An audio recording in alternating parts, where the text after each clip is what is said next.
KPM.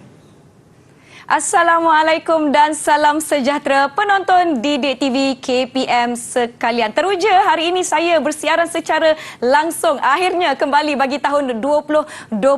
Hari ini telah menandakan ulang tahun pertama Didik TV KPM. Terima kasih para penonton semua, murid-murid, guru-guru dan seluruh rakyat Malaysia di atas sokongan yang berterusan. Teruskan menonton Didik TV KPM. Saya Nisa K menemani anda dalam Sukses SPM 2021. Pecutan episod khusus untuk calon-calon SPM 2021. Hari ini kita akan membincangkan bahasa Melayu kertas 1.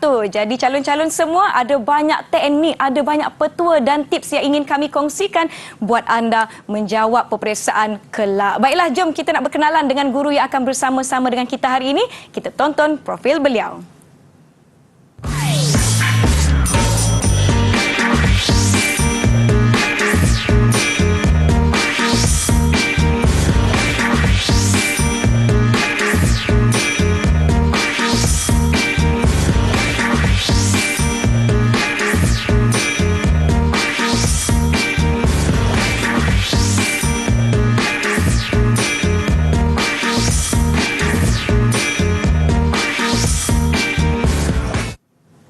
Ayuh kita persilakan Cikgu Asfariza dari SMK Kampung Soeharto, Selangor. Hai Cikgu, Assalamualaikum. Waalaikumsalam. Apa khabar? Cikgu sihat Cikgu? Alhamdulillah sihat. Nisa bagaimana? Saya sihat, ceria dan bertenaga. Saya harap murid-murid di rumah semua pun dah tak sabar untuk slot kita hari ini, Cikgu. Jadi kita nak fokuskan kepada murid-murid di rumah, khususnya calon-calon SPM 2021. Agak-agak adik saya tengok tak kat rumah tu? Calon SPM 2021. Murid-murid di rumah ni, saya nak ingatkan pada anda semua agar kekal menjaga SOP di mana sahaja anda berada, menjaga penjarakan fizikal, pelitup muka dan gunakan pembasmi kuman. Baiklah Cikgu, kita pun tak nak buang masa. Saya nak persilakan Cikgu untuk teruskan berkongsi dengan murid-murid di rumah. Silakan Cikgu. Terima kasih Nisa. Baik. Assalamualaikum warahmatullahi wabarakatuh dan selamat sejahtera. Syukur Alhamdulillah untuk slot pada hari ini ya, kita akan bersiaran untuk bahasa Melayu kertas 1103 Palang 1. Baik. Ya Nisa kertas pertama kebiasaannya. Baik, insya-Allah pada 2 hari bulan 3 ya, murid-murid sekalian calon SPM 2021 akan menghadapinya. Okey, sebelum tu Nisa, saya nak perkenalkan dulu apa yang ada dalam kertas 1 bahasa Melayu. Baik, ini dia. Format instrumen peperiksaan SPM mulai 2021 bagi mata pelajaran bahasa Melayu, kodnya berulang kali disebut 1103.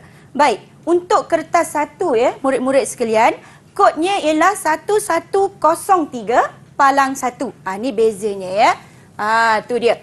Ya, 1. Maknanya anak-anak akan menjawab soalan ujian bertulis. Markah yang diperuntukkan ialah 100 markah. Satu jumlah markah yang sangat besar untuk mereka skor dalam SPM kelak. Baik, seterusnya, usai sahaja menjawab kertas 1, mereka akan menjawab kertas 2 pula ya, berdasarkan jadual yang dirancang oleh pihak kementerian. Baik, untuk kertas 2 ni, murid-murid sekalian, kita masih lagi menjawab tentang ujian bertulis. Cumanya markahnya tetap sama. 100 markah juga. Ya, maknanya untuk ujian bertulis yang akan berlangsung pada 2 hari bulan 3 nanti, jumlah markahnya ialah 300. Baik, seterusnya kita ada kertas 3. Okey, kodnya 1103 Palang 3. Yang ini telah berlangsung. Maknanya anak-anak 70 markah sudah dilaksanakan Nisa. Ya, pada awal Februari yang lalu. Dan ini yang akan datang pada minggu hadapan. Iaitu pada tarikh 21 hari bulan. Ya, kertas 4 pula ni. 1103 Palang 4. Iaitu ujian mendengar. Markahnya 30 sahaja. Jadi jumlah keseluruhan ialah 300. Murid kena ambil keempat-empat kertas ini, baru mereka layak duduk dan mendapat sijil dalam SPM. Nisa, satu pembaharuan lah ya yang dibuat oleh pihak KPM. Baik, seterusnya kita lihat ini pula ya. Ini ialah perkara yang perlu anak-anak ataupun murid-murid sekalian beri perhatian. Ketika menjawab ujian bertulis, pastikan item yang ada ialah subjektif respon terhad. Maknanya anak-anak akan menjawab soalan karangan bahagian A. Ya, yang ni Okey, seterusnya akan jawab bahagian B pula, iaitu subjektif respon terbuka. Seperti yang saya sebut tadi, jumlah markahnya ialah 100. Jadi hanya 2 soalan sahaja yang perlu dijawab. Respon terhad wajib jawab. Respon terbuka pilihan. Kalau saya suka nyanyilah apa ni Nisa? Yeah. Pilih-pilih lagi, pilih-pilih lagi. Jangan susah nyanyi, cikgu. Kena pilih yang tepat ya. Masa kena patuh. Iaitu selama 2 jam. Baik. 4 konstruk kemahiran menulis ini anak-anak perlu peganglah. Yang pertama, menganalisis. Yang kedua, menilai. Yang ketiga, mengaplikasi. Dan akhir sekali, mencipta. Yang ni saya akan ceritakan dengan lebih mendalam, Nisa ya. Baik, seterusnya. Ini dia. Yang anak-anak dan murid SPM tahun 2021 perlu kuasai. Maksudnya, kesemua tema yang ada dalam dokumen standard kurikulum dan pentaksiran serta buku teks, mereka kena kuasai. Tema-tema tersebut ialah kesihatan dan kebersihan. Agak mudahlah. Ya, keselamatan, perpaduan, kebudayaan, kesenian dan estetika, jati diri patriotisme dan kewarganegaraan, sains, teknologi dan inovasi. Ada juga tema alam sekitar dan juga teknologi hijau. Pertanian, penternakan dan perikanan. Maknanya tajuk-tajuk yang ada ni Nisa, ada di sekitar kita. Ya, betul. Maknanya tak adalah susah sebenarnya.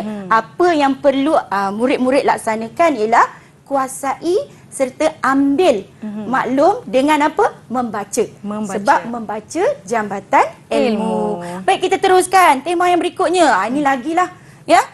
Setiap hari kita laksanakan ekonomi, keusahawanan dan pengurusan keuangan. Setiap hari kita berbelanja. Betul. Ya, setiap hari kita belanja. Cuma bagaimana kita nak mengaplikasikan dalam penulisan karangan. Seterusnya, pelancongan. Dah lama dah ni tak melancong. Tapi setelah dibuka sempadan negeri, aktiviti pelancongan semakin rancak. Jadi anak-anak kena ambil tahu tentang tajuk-tajuk ini. Seterusnya, sejarah dan warisan. Sukan dan rekreasi. Sukan dan rekreasi ini pun perkara yang banyak berlaku dalam kehidupan kita. Seterusnya, perindustrian. Salah satu sumber pendapatan negara kita. Pendidikan. Dah tentu dekat.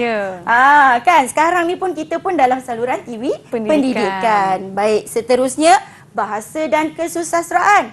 Maknanya tajuk yang berkaitan dengan salah satunya subjek bahasa Melayu dan juga warisan kita tentang sastra. Seterusnya, kerjaya. Ya, tema yang berikutnya kerjaya. Ini adalah untuk masa hadapan sebenarnya. Kebolehpasaran dan kebolehgajian. Akhir sekali, belum akhir sekali. Yang ke-17, integriti. Dan akhir sekali ialah pentadbiran dan politik. Nampaknya murid-murid di rumah, saya harapkan anda semua faham tentang format instrumen kertas satu. Kita akan teruskan dengan topik seterusnya selepas ini. Jangan ke mana-mana, kita berehat sebentar kembali ke Didik TV KPM. Didik TV KPM. Didik TV KPM. Terima kasih kerana masih menonton. Sukses SPM 2021 pecutan buat calon-calon SPM 2021. Jom kita nak teruskan dengan topik yang seterusnya bersama dengan Cikgu Hasfariza dari SMK Kampung Soeharto. Silakan Cikgu. Terima kasih Nisa. Kembali semula ke segmen kedua kita. Baik, fokus kita pada hari ini ialah mengenai karangan respon terhad, iaitu karangan bahagian A. Yang saya sebut tadi itulah ada 2 bahagian, iaitu karangan respon terhad dan juga karangan respon terbuka. Baik, seterusnya kita lihat ya Nisa, apa sebenarnya yang ada dalam karangan bahagian A ini. Yang pertama, murid-murid sekalian kena faham, dalam karangan bahagian A, kombinasi kepelbagaian bahan rangsangan tu perlu ada. Ya, kombinasi tu maksudnya lebih daripada satu. Bahan tu takkan hadir secara tunggal. Ya Nisa, maknanya lebih daripada satu, dua ataupun tiga. Empat tu agak banyak lah. Baik, dari segi masa yang dicadangkan ialah 30 minit.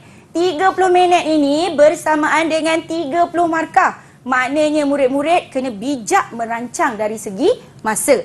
Baik, dalam bahagian ini hanya satu soalan sahaja yang dikemukakan. Maknanya suka tak suka ya Nisa, murid-murid calon SPM 2021 kena cuba jawab. Ya, kena cuba jawab ya. Tengok kat sini, ada perkataan wajib ya. Dan seterusnya, soalan yang dikemukakan pula adalah berdasarkan kombinasi kepelbagaian bahan rangsangan selari dengan tuntutan di SKP seperti yang saya mulakan tadi dalam slot ya. Okey, paling sikit dah sebut dua bahan. Okey, dan bahagiannya ya Nisa, akan ada juga soalan berformat. Maknanya bukan karangan fakta semata-mata. Mungkin ada surat kiriman rasmi, mungkin ada email ya, salah satu format baharu, mungkin ada resume dan sebagainya. Bergantung kepada item yang akan dikemukakan. Jadi calon kena kuasailah format yang ada. Dalam apa? Dalam buku teks. Itu rujukan bahan sokongan utama kita. Dan ini anak-anak kena akur. 150 patah perkataan hingga 200. Cantik, cecah 150 lah. Ya, dan cantik lagi, lebih cantik lagi, tidak lebih daripada 200 patah perkataan. Maknanya kena akur arahan. Baik, seterusnya kita tengok apa 4 langkah ya, 4 langkah cemerlang dalam penulisan karangan. Ramai calon SPM sering mengabaikan 4 langkah ini. Sedangkan 4 langkah ataupun 4 konstruk ini tertera dalam objektif mata pelajaran dan juga objektif pentaksiran. Jadinya, murid-murid perlu laksanakan yang pertama langkah menganalisis. Menilai ya, yang saya sebut tadi tu. Mengaplikasi, mencipta. Baru ni. Dapat ni lampu ni bisa ya. Barulah kita punya pemikiran tu terbuka untuk menjawab soalan. Baik, seterusnya. Ini kita mulakan dengan langkah 1. Apa dia langkah 1 ni? Menganalisis. Baik, kita lihat soalan yang dikemukakan. Nampak tertera kat atas tu bahagian A. Calon-calon sekalian, nanti bila nak jawab soalan tulis bahagian A ya. Masa dicadangkan ada, markah dicadangkan, okey? Dan kita baca maklumat yang bertulis ini. Kalau dilihat di sini, industri ikan hiasan di Malaysia. Huraikan pendapat anda tentang apa? Masih lagi industri ikan hiasan di Malaysia. Dan murid perlu akur pada perkara-perkara ini. Okey, seterusnya kita lihat bahan yang kedua. Tadi bahan yang pertama ya Nisa. Baik. Ini bahan yang kedua pula. Bahan kedua ni merupakan rencana. Okey, rencana. Jadi murid kena baca. Sebaik-baiknya buat bacaan secara scanning. Dari atas ke bawah. Secara mengimbas cikgu ya. Ya, kita imbas. Ya, kita imbas bacaan petikan ini supaya kita dapat mengecam dan mengenal pasti maklumat yang dibaca. Seterusnya, ini dia. Maknanya kita ada 3 bahan hari ini, Nisa. Ada 3 bahan. Calon kena analisis ketiga-tiga bahan tersebut. Baik, kita teruskan dengan langkah yang berikutnya. Okey? Yang ni pesanan lah ya sebelum beralih ke langkah yang berikutnya. Kepada calon SPM 2021, ingat ya, semua bahan perlu dibaca. Baca yang bagaimana? Dengan teliti. Saya suka sangat dengan teknik bacaan, dengan membulatkan, menggariskan, letak tanda astrik dan sebagainya. Sebab tu adalah teknik bacaan cek. Kemudian, murid kena buat apa? Kena kenal pasti fokus soalan. Maknanya, daripada bahan 1, bahan 2 dan juga bahan 3 tadi tu, mereka perlu kenal pasti fokus. Bagaimana caranya? Melalui kata kunci. Saya rasa dari dulu lagi zaman saya dulu pun cikgu ajar mesti berdasarkan kata kunci. Baik. Semua bahan perlu digunakan. Tadi dah nyanyi, tak boleh pilih-pilih ya. Dan akhir sekali kita kena analisis lah ya. Baik, seterusnya. Ni teknik bacaan yang saya sebut tadi tu Nisa. Tetapi kita hanya laksanakan 3 ini sahaja. Dalam menganalisis bahan. Kalau kita buat kemahiran membaca, baru kita buat langkah T dan juga T. Setakat ni untuk memudahkan calon mengecam fokus berdasarkan kata kunci. Baik, seterusnya. Ini dia yang diperkenalkan. Di kanan saya ada Nisa, di kiri saya pun ada Nisa. Juga. Bukan ada Nisa, ada roda ya. Di sini roda fokus. Ya, roda fokus ni kita letakkan beberapa kata kunci ya untuk menganalisis soalan dalam arahan yang diberi itu.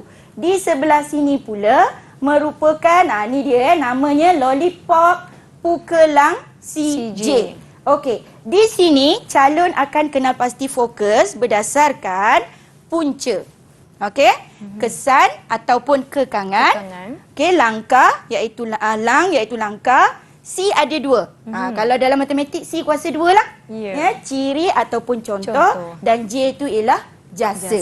Samalah, ini asal ya, yang ni inovasi daripada Cikgu Lindano. Baik, seterusnya kita lihat. Bila kita dah buat analisis kata kunci, perkara ini juga kita perlu faham. Maknanya ada langkah demi langkah yang kita perlu buat Nisa. Ya. Ini ialah analisis siapa? Sangat dekat dengan calon SPM 2021. Kerana teknik dikemasan MM ini diperkenalkan oleh mantan guru cemerlang Bahasa Melayu. Beliau dah bersara. Tapi masih relevan sehingga ke hari ini. Maknanya kita ada D itu ialah diri, keluarga, masyarakat, sekolah, negara ataupun kerajaan dan akhir sekali ialah media massa. Saya anggap anak-anak ataupun murid calon SPM 2021 sudah mahir tentang ini sebab kita dalam segmen pecutan. Ya, seterusnya. Berbalik kepada soalan tadilah. Ya, kalau dilihat saya dah mula mengenal pasti ataupun menganalisis apa kata kunci dan fokus bahan. Ya, yang warna hijau ni ialah tema sebenarnya. Tema ataupun tajuk. Yang dalam bahan ini ada ikan kaloi, ada ikan gupi, ikan emas dan juga ikan angel. Maknanya ialah contoh. Contoh apa? Contoh ikan hiasan Nisa. Senang saja nak analisis kan? Maksudnya Nisa, kalau Nisa lihat, Nisa sendiri boleh faham. Ya, betul cikgu. Kan? Senang, semudah itu sahaja. Seterusnya, kita tengok bahan yang kedua pula. Saya suka anak-anak kenal pasti ataupun murid sekalian kenal pasti perkataan-perkataan yang boleh murid-murid sekalian cam. Kalau misalnya perkataan menjana, kata kerja menjana ni kan, lebih membawa kepada fokus apa? Menjana ni kan memberi kebaikan. Ya, betul. Agak-agaknya kalau memberi kebaikan, kita tengok dekat roda ni manalah agaknya kan? Kesan. Di situ ada kebaikan, faedah, kelebihan. Jadi dekat sini dah nampak dah fokus ke atas tu, iaitu kebaikan, sinonimnya manfaat ataupun kepentingan. Kenapa kita perlu pelbagaikan kata kunci? Sebabnya kita nak pemerengganan karangan kita tu kosa katanya luas. Jadi di sini fokus yang nampak, ni dia lah yang kita dapat kenal pasti, yang warna merah ni Nisa. Agak banyak lah ya. Baik, seterusnya bahan 3. Ya, kita kena bergerak pantas sikit. Seterusnya ialah bahan 3. Di sini, kalau tadi saya guna kata kerja, sini pun sama. Bila meningkatkan, bermakna memberi kebaikan. Kan? Memajukan. Kan? Menetapkan. Jadi semua ini sangat membantu untuk kita faham. Faham apa? Faham fokus yang kita lihat dalam bahan. Dan ini merupakan kata kunci. Untuk membantunya. Jadi di sini kita dapat kenal pasti fokusnya ialah langkah. Inilah lang. Pukelang si J. Okey, seterusnya. kita teruskan. Masih lagi tentang analisis soalan.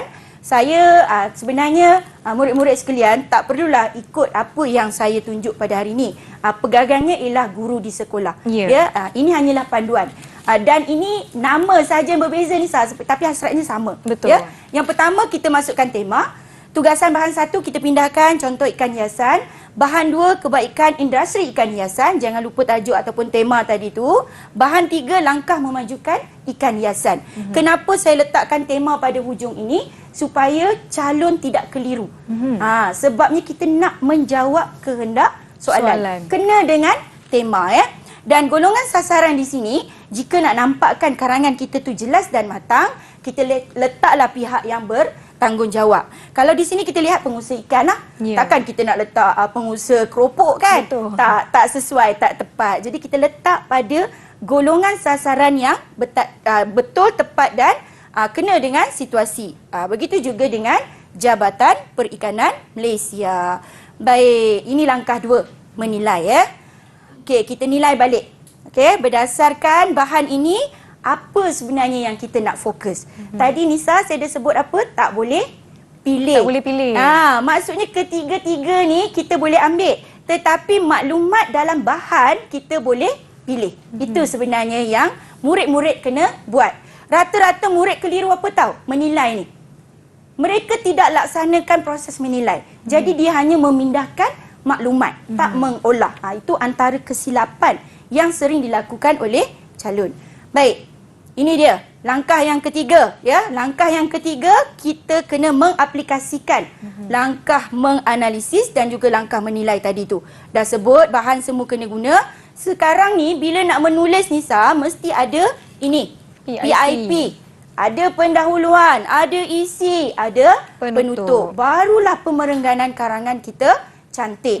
Dan di sini ketika mengaplikasikan, pastikan huraian isi jelas. Okey, huraian isi yang jelas dan kena akur dengan patah perkataan. Dan akhirnya kita dah sampai ke langkah keempat, iaitu mencipta.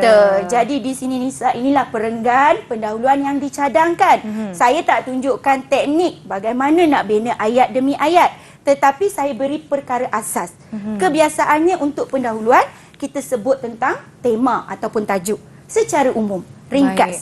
Kemudian kita kaitkan dengan isu ataupun masalah yang berlaku mengenai tajuk ataupun tema dan berilah huraian. Kemudian masuklah ayat kehendak, iaitu ayat soalan lah. Okey, yang berikutnya, ini isi bahan 2, cadangan sahaja Okey, apa yang saya pilih? Industri ini dapat membuka peluang pekerjaan kepada individu. Maknanya bahan 2. Bahan 2. Okey, seterusnya, ini bahan 3. Bahan 3 saya ambil langkahnya apa? Pihak kerajaan. Ni saya ingat tadi kan, analisis siapa? Kita ada pihak kerajaan. Betul. Saya letak siapa? Jabatan Perikanan Malaysia. Dan ini adalah ayat kesimpulan lah. Kita ada 4 ayat. Biasa standard ini. Ini dia contoh pemerengganannya. Dan ini dia contoh karangan lengkap. Ada perenggan pendahuluan, ada perenggan isi. Okey. Yang berikutnya perenggan ketiga ialah langkah. Dan perenggan yang keempat adalah kesimpulan. Semudah itu sahaja Nisa. Baiklah, saya harap murid-murid yang sedang menonton kita sekarang, Cikgu Asfariza, mendapat segala teknik asas yang telah dikongsikan dan aplikasikan dengan cara anda. Pastikan semuanya anda fahami dan anda dapat aplikasi 4 kemahiran menulis. Kita akan berhenti rehat seketika. Jangan ke mana-mana. Kembali selepas ini di Sukses SPM 2021 Pecutan. Didik TV KPM. Didik TV KPM. Masih menonton Sukses SPM 2021 Pecutan bersama saya Nisa dan Cikgu Asfariza. Jom kita nak bincangkan pula karangan respons terbuka. Silakan Cikgu. Terima kasih sekali lagi Nisa. Baik, kita teruskan dengan penerangan segmen yang berikutnya, iaitu karangan respon terbuka, iaitu B. Tadi saya dah nyanyi kan, murid-murid sekalian, kena pilih. Tapi kena pilih yang tepat, betul dan tahu dari segi pengetahuan tentang tajuk tersebut. Baik, ini dia perkara-perkara penting yang perlu murid-murid fahami sebelum menulis pemerengganan karangan. Baik, saya perkenalkan satu akronim lah. Ya, 4 langkah cemerlang Jemalangka. Apa itu Jemalangka? Okey, Jemalangka ni adalah akronim daripada perkataan jelas. Maknanya murid-murid ketika menulis pemerengganan isi, pastikan ya isi yang kita kemukakan itu adalah isi yang jelas. Ya, disertai dengan matang. Maknanya tepat mengikut kehendak soalan Nisa. Ya, seterusnya bila kita dapat kemukakan jelas dan matang, maka karangan murid-murid sekalian dalam lingkungan ataupun dalam kriteria penskoran cemerlang. Dan kesan ini kepada siapa? Kepada pembaca ataupun pemeriksa Nisa. Itu sebenarnya yang murid-murid kena tekankan. Baik, seterusnya kita lihat apa yang ada dalam bahagian B, respon karangan. Karangan respon terbuka ini. Markahnya cukup besar. 70 markah. Ya. Kadang ada anak murid saya tanya, cikgu nak jawab bahagian A dulu ataupun nak jawab bahagian B dahulu? Saya secara peribadi ikut kemampuan murid-murid sekalian. Jika rasa bahagian A tu berat prosesnya ya Nisa, kalau kita tengok tadi, ada analisis, ada menilai, ada mengaplikasi dan akhir sekali ialah mencipta. Di bahagian ini nampak lebih mudah, silakan. Tak ada masalah. Urutan tu tidak menjadi soal ya. Apa yang perlu dibuat jika tadi murid-murid dah peruntukkan 30 minit, makna masa yang tinggal hanyalah 1 jam 30 minit. Kenapa cikgu cadangkan 1 jam 15 minit ni? Sebenarnya Nisa, ada calon. Bahagian A ni dia hanya mampu menulis dalam masa yang agak panjang, 45 minit. Itu maksimum. Ya, sebabnya kita tak nak murid gagal dapat markah 70. Baik, dalam bahagian ini ada 4 soalan. Ya, bila 4 soalan, proses ataupun konstruk 4 perkara tadi kena buat. Kena buat. Maknanya kita kena analisis keempat-empat soalan ini ya. Okey, pilih berapa?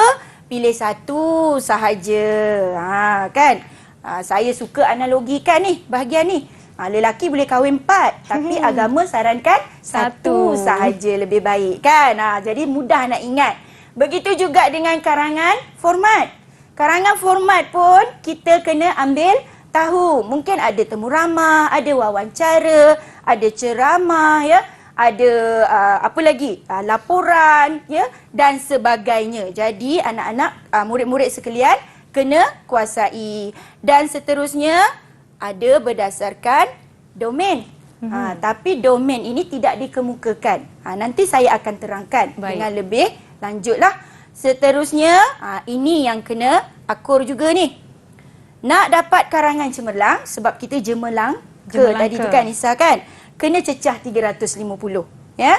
Dan cemerlang yang berikutnya, kena akur dengan 500 patah perkataan ini. Kena akur. Ya? Tak boleh lebih. Kalau lebih nanti dibimbangi. Ya? Pembaca ataupun pemeriksa tak teruskan pembacaan. Rugilah. Ya? Baik, seterusnya langkah 1 sama je Nisa sebenarnya dengan bahagian A tadi. Kita teruskan dengan menganalisis. Baik, apa yang perlu dibuat? Ini bentuk soalannya, tapi saya kemukakan domain. Domain ini ialah domain peribadi. Mudah sahaja nak cam apa itu domain peribadi. Sekitar tentang diri murid-murid. Dan persekitaran kita. Tak susahlah. Maksudnya kebiasaannya lah, berdasarkan pemerhatian saya sebagai guru, calon suka jawab domain peribadi. Sebab dekat dengan mereka.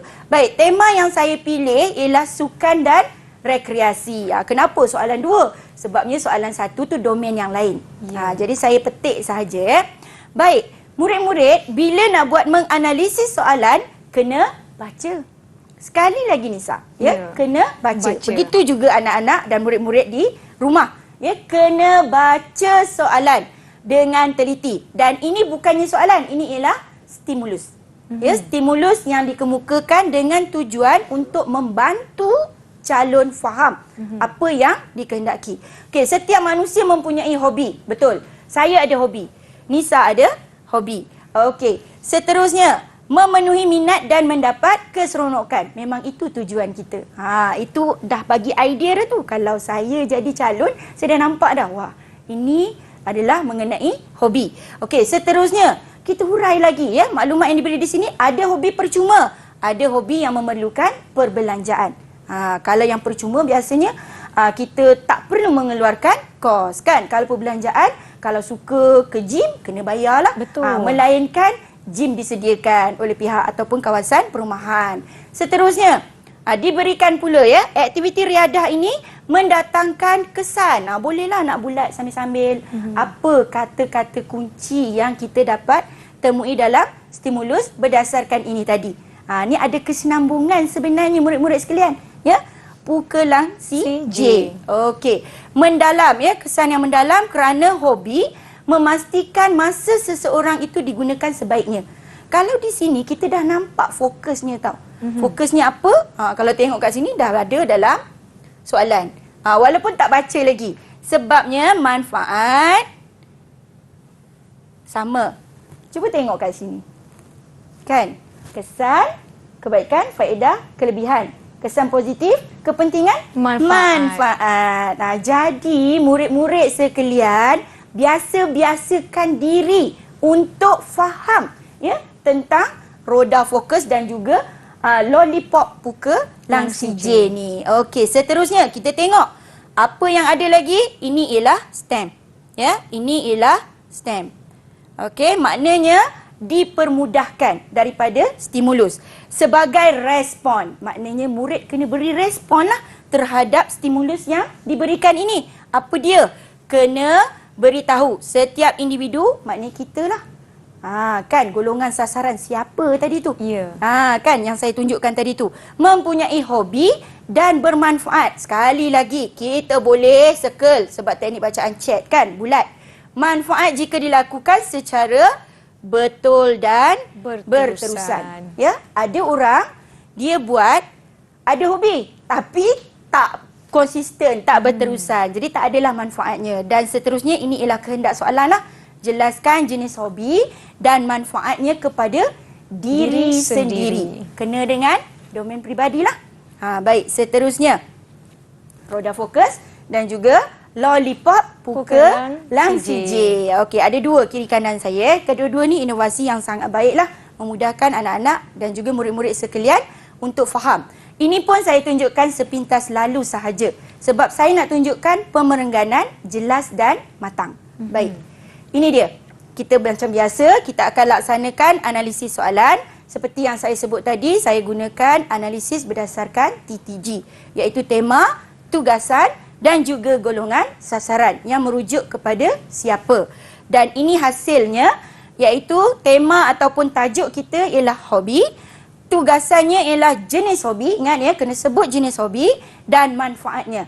Manfaat itu saya letakkan perkataan sinonim yang ada dalam lollipop pukelang si J. Okey. Kenapa? Seperti yang saya sebut tadi, supaya kosakata kita luas. Mungkin perenggan 1 kita guna manfaat. Perenggan 2 kita guna kebaikan. Perenggan 3 kita guna faedah. Jadi dekat situ kita menawan hati pembaca ataupun pemeriksa. Dan golongan sasaran, cuba lihat. Saya letak beberapa nama untuk dicadangkan. Saya, remaja, ya, remaja merujuk kepada anda, ya. Setiap individu. Maknanya umumlah. Seterusnya, kita lihat yang berikutnya, langkah 2 menilai. Ini dia, menilai, tapi saya buat kerangka karangan yang mudah sahaja.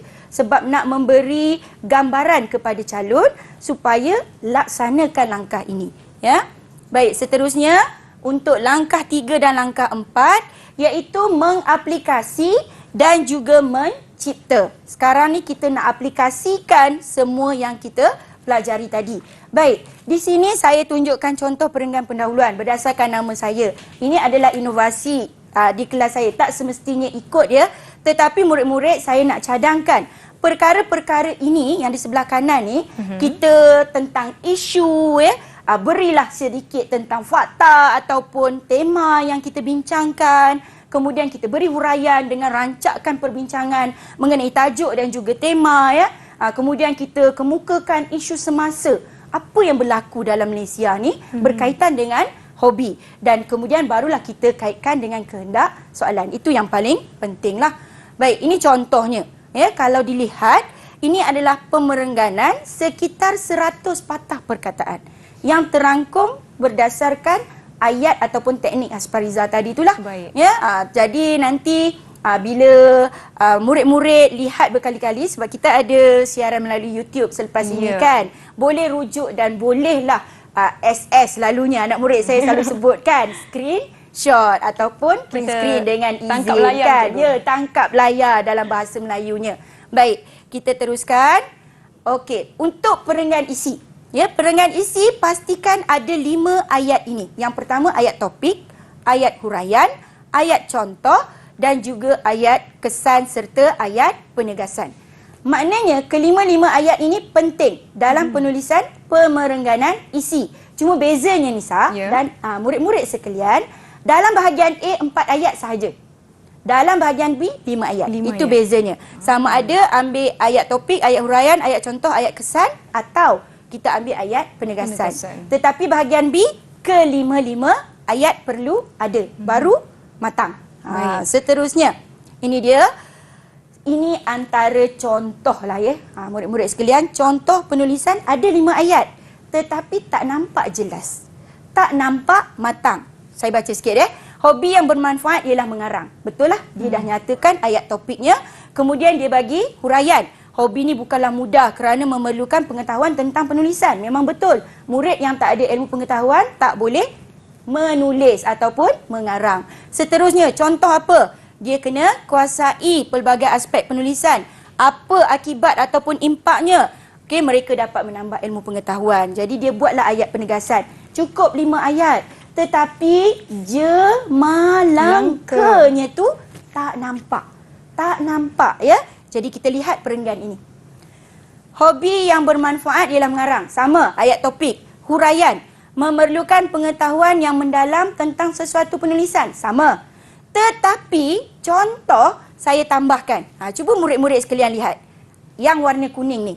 Mereka perlu mempelajari aspek penulisan ketika menghasilkan. Kita beri contoh yang jelas. Apa dia? Cerpen, drama, lagi apa lagi? Puisi. Novel, puisi, rencana dan juga esei. Bila pemeriksa ataupun pembaca-baca, wow sangat. Tertarik dan menarik. Okey. Kita beri ayat implikasi yang keempat. Apa dia? Cuba lihat perkataan yang kuning ni. Ya, kuning tak berapa kuning lah ya. Okey. Apa dia? Menambah ilmu pengetahuan dan pengalaman. Kalau tadi sampai sini saja.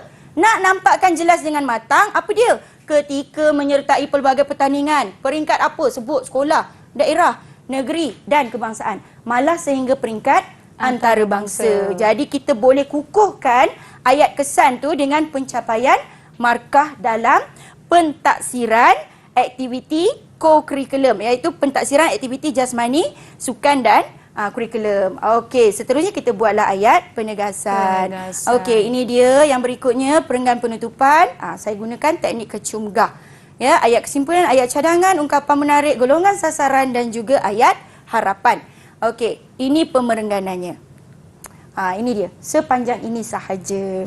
Jadi itulah sebenarnya Nisa ya. Untuk dapat jemelangka tu ialah kita kena beri isi yang jelas, matang dan memberi kesan kepada pemeriksa ataupun pembaca. Begitu juga dengan anak-anak ataupun murid-murid di rumah. Baiklah, murid-murid di rumah selain daripada menguasai segala teknik yang telah dikongsikan, tips dan sebagainya, saya yakin sangat penting untuk kita sama-sama peka dengan isu-isu semasa bagi membantu anda memantapkan lagi penulisan. Kita akan berhenti seketika, kita akan bincangkan topik seterusnya di segmen selepas ini. Jangan ke mana-mana, jumpa di Sukses SPM 2021 Pecutan. Didik TV KPM. Didik TV KPM. Kembali menonton Sukses SPM 2021 Pecutan. Jom kita nak bincangkan soalan contoh mengikut domain. Silakan Cikgu Aspariza. Terima kasih sekali lagi Nisa. Kita teruskan dengan segmen soalan contoh mengikut domain. Seperti yang saya sebutkan pada sesi awal tadi. Baik. Sebelum itu saya nak perkenalkan dahulu apa itu domain. dalam soalan karangan bahagian B, iaitu respon terbuka. Ada 4 domain. Yang saya sebut tadi, yang pertama ialah peribadi. Peribadi ni maksudnya yang melibatkan diri sendiri, ya, berinteraksi dengan keluarga, kawan-kawan, jiran dan masyarakat sekeliling. Maknanya untuk domain peribadi ni agak mudah, ya. Dan ke-18, ya, 18 tema yang ada tu semua boleh dikaitkan dengan domain peribadi. Jadi murid kena kuasailah, ya, domain dan juga tema di SKP. Seterusnya awam. Ya, domain awam ni apa pula? Kita kena berurusan dengan perkhidmatan. Misalnya, saya nak berurusan dengan satu badan awam. Misalnya, Jabatan Perikanan Malaysia. Jadi, bagaimana saya nak perlu berurusan dengan mereka? Itu yang kita kena tahulah, ya. Seterusnya, badan pentadbiran, ya. Aktiviti sosial. Ini melibatkan NGO, iaitu badan bukan kerajaan dan juga badan kerajaan. Dan juga apa? Budaya dalam masyarakat. Yang ni mungkin skop daripada tema tu agak sempit ataupun terhadlah, ya, Nisa dan juga murid-murid sekalian. Tetapi ini adalah antara tajuk pada saya lah, agak mencabarlah, ya, untuk pengetahuan murid. Seterusnya, pendidikan. Maafkan saya, pendidikan ni lagilah, ya, dekat di hati. Ya, betul, setiap hari, siapa yang memakai baju sekolah, uniform sekolah, seawal darjah 1 sampai tingkatan 5, domain ini sangat mudah. Ya, berkaitan dengan ilmu pengetahuan dan kemahiran khusus. Contoh, kita PDPR hampir 2 tahun kan. Calon SPM tahun ni hampir 2 tahun PDPR. Domain ini sangat dekat di hati mereka. Betul, Cikgu. Tentang internet, ya, aplikasi dan juga pelaksanaan PDPR di rumah kan. Seterusnya, kerjaya. Dah sampai peringkat SPM ni, KPM nak anak-anak ada keboleh gajian dan juga keboleh pasaran. Dan kita tak abaikan keterampilan berbahasa. Maknanya kita ada persediaan ini. Mungkin ada yang selepas SPM bekerja. Betul. Ada yang akan melanjutkan pelajaran. Jadi kena sebutlah, ya, berkaitan dengan aktiviti yang melibatkan persediaan menyertai alam kerjaya. Kalau nak bekerja sebagai jurutera, kena sambung belajar. Ya. Kan? Kena kuasai dulu ilmu dan buat persediaan untuk alam pekerjaan. Baik, ini contoh domain peribadi. Tadi pun dah buat dah domain peribadi. Tapi ini contoh yang lain. Contoh ini saya pilih untuk apa tahu? Tulis sebuah cerita pendek. Apa itu cerita pendek?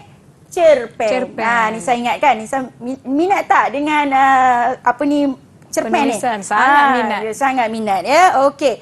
Kita tulis cerita pendek yang menarik berdasarkan peribahasa ni. Carik-carik bulu ayam, lama-lama bercantum juga. Yang ni calon kena hati-hati. Kadang-kadang mereka salah faham. Salah tafsir tentang maksud peribahasa ni. Seronok nak jawab domain peribadi, tak faham kehendak soalan. Jadi kena tengok kat sini. Ya, pergaduhan. Samalah macam tadi kita buat 4 perkara tadi tu. Baik. Ya. Seterusnya, apa lagi? Di sini saya pesan sikit kat situ, ya. Cerpen ditulis mengikut penceritaan masing-masing. Asalkan menepati maksud peribahasa. Okey? Kemudian, apa dia maksudnya di situ? Pertelingkahan sesama anggota keluarga ataupun adik-beradik. Jangan buat cerita lain, ya. Cerita tentang pertelingkahan. Okey. Seterusnya, kita tengok domain awam. Ini dia contoh domain awam. Stimulusnya mengenai pengangkutan awam atau transit awam, ya, merangkumi segala sistem pengangkutan yang mana penumpangnya tidak bergerak menggunakan kenderaan sendiri. Ni dekat sini dah memberi idea sebenarnya. Betul, Cikgu. Untuk Nisa dan juga murid-murid lah, tapi Nisa tak ambil SPM lah, murid-murid sekalian. Ini dah membantu ni dari sini, sebagai bantuan sebenarnya. Begitu juga dengan contoh. Maknanya untuk dapat jelas, matang dan berkesan ni, kita dah nampak dalam stimulus. Okey. Apa dia fokusnya? Pihak kerajaan menyediakan kemudahan pengangkutan awam. Namun, saya selalu sebut dekat anak murid saya, namun ni ialah masalah. Penanda, ya. Cabaran. Cabaran. Masih enggan menggunakan kemudahan ini. Jadi apa yang perlu dibuat ialah langkah. aplikasikan Lollipop buka Lang Lang CJ. Baik, seterusnya domain pendidikan. Ni ada sajak pula. Ya, kalau bersajak tak cukup masa ni. Ya. Kita lihat sajalah sepintas lalu. Apa dia yang kena tulis? Ni wawancara. Maknanya akan ada soalan berformat. Ya. Seterusnya ini dia domain kerjaya yang terakhir ya. Tengok mutiara kata penuh hikmah dan bijaksana. Maknanya untuk dapat jelas, matang dan berkesan, kita boleh manfaatkan maklumat yang ada dalam stimulus ni. Ingat ya murid-murid yang ada di rumah, kena manfaatkan maklumat ini supaya dapat jemalangka. Okey, di sini diberikan sedikit penerangan ya, apa yang kita boleh tandakan, kita tandakan. Okey, aplikasikan teknik bacaan. Berikutnya arahannya. Jelaskan persediaan yang perlu anda tu saya lah kan, lakukan untuk mencapai cita-cita. Itu seperti yang dihasratkan dalam KSSM. Baik, okey, saya dah sampai ke slot yang habislah ya, dah habis dah sebenarnya. Dan saya nak beri pesanan berdasarkan beberapa petua kepada murid-murid sekalian. Tolong manfaatkan 4 konstruk ini. Yang pertama, menganalisis. Yang kedua, menilai. Yang ketiga, mengaplikasi. Dan akhir sekali ialah mencipta. Tolong amalkan ini supaya dapat jemalangka dalam karangan bahagian A dan juga karangan bahagian B. Yang penting, kena baca soalan dengan teliti. Okey, jangan abaikan pesanan-pesanan yang diberikan oleh guru anda.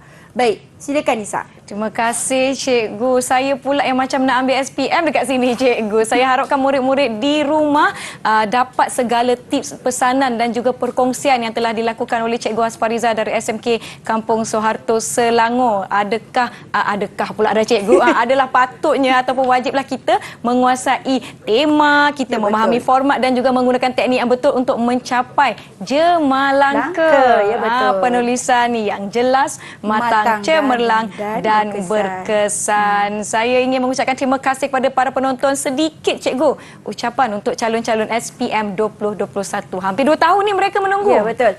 Ucapan saya untuk murid-murid SPM 2021, ada 12 hari lagi. Teruslah berusaha, jangan putus asa, elakkan beri alasan kerana manjada wajada. Siapa yang berusaha, dia akan berjaya. Selamat maju jaya kepada semua calon SPM 2021.